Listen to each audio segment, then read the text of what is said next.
Clubhouse's impact on podcasting may be greater and more long-lasting than we think. With a few keystrokes, they could unleash Anchor-level floodgates on the podosphere. Would that be such a bad thing? Hello and welcome to another Podcast Pontifications with me, Evo Terra. Okay, so I might have misjudged the impact Clubhouse is going to have on podcasting. I've never been a detractor from it. I've always said it was going to enhance podcasting, and I clearly said it's never going to take over podcasting.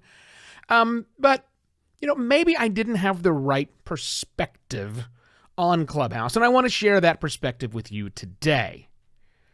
Here's the deal.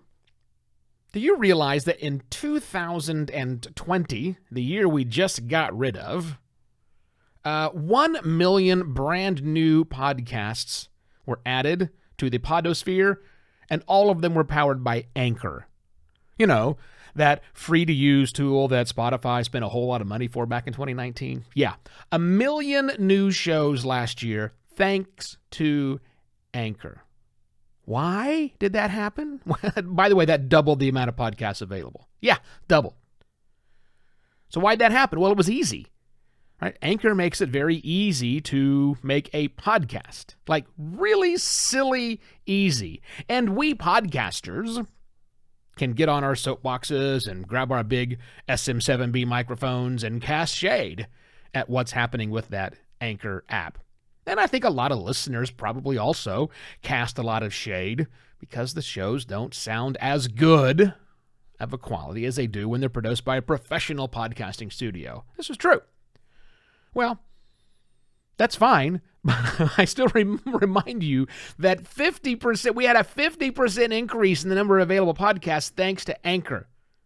And it's still going strong, like really strong. New things rolling out from Spotify right now. So even though we might not like it, they're there. They exist. And that's kind of what clicked inside of my head. Clubhouse could do this. The same thing. Clubhouse has right now 10 million weekly active users, not monthly active users, weekly active users. Just think for a second how simple and straightforward it likely would be for Clubhouse to flip a switch and turn each club into a podcast, and then automatically distribute that podcast to all the platforms. Same platforms you're listening to this on, the same platforms your show is listed on, the same show that those 1 million brand new shows from Anchor showed up on. Now, why did I say at the title of the show that these would come from Clubhouse, not podcasters? Doesn't that by default make these people who are producing these shows podcasters? Well, technically, yes, but practically, no. Right? They're not interested in the geeky sides of things. Most of the people creating content on Anchor of those 1 million new shows last year really probably don't consider themselves podcasters. I've called them Pinos in the past. I'll link to that episode. Podcasters in name only.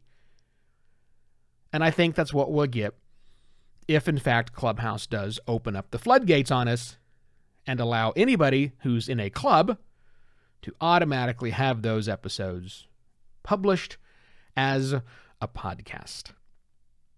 Now, as I've said before, the next wave of podcasters are going to look very different than us.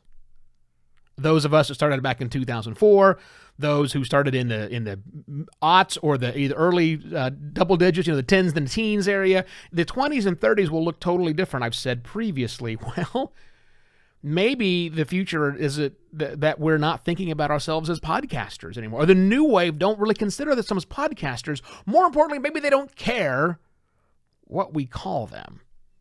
They just want to make content, and they want people to listen to it anywhere and everywhere possible.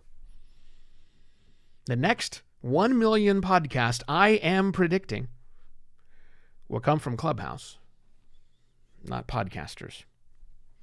Now, what are the implications for people like you and me? Well, number one, don't leave podcasting and go switch to Clubhouse. No, look, you didn't do that with Anchor.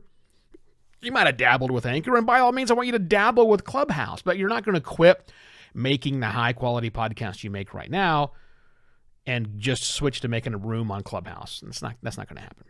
Number 2, be better. Yeah, be better. If I'm right, and if the next million shows come from Clubhouse, then that means that raw, unedited, rambling gab fests, we're going to have a lot of competition.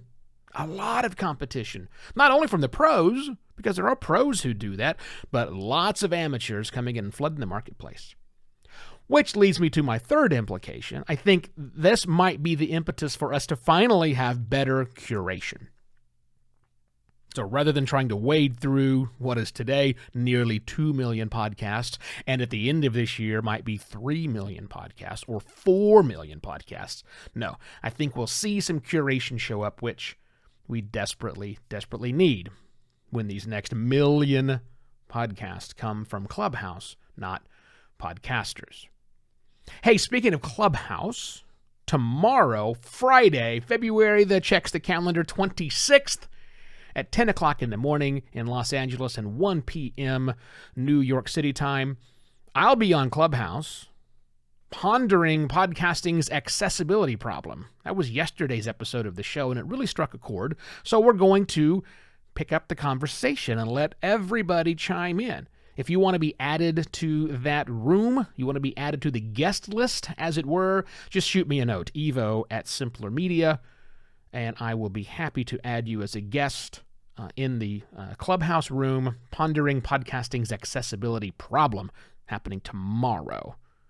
And if you love the content I just gave you today, please go to buymeacoffee.com/evoterra and toss a virtual coffee my way. That's always nice.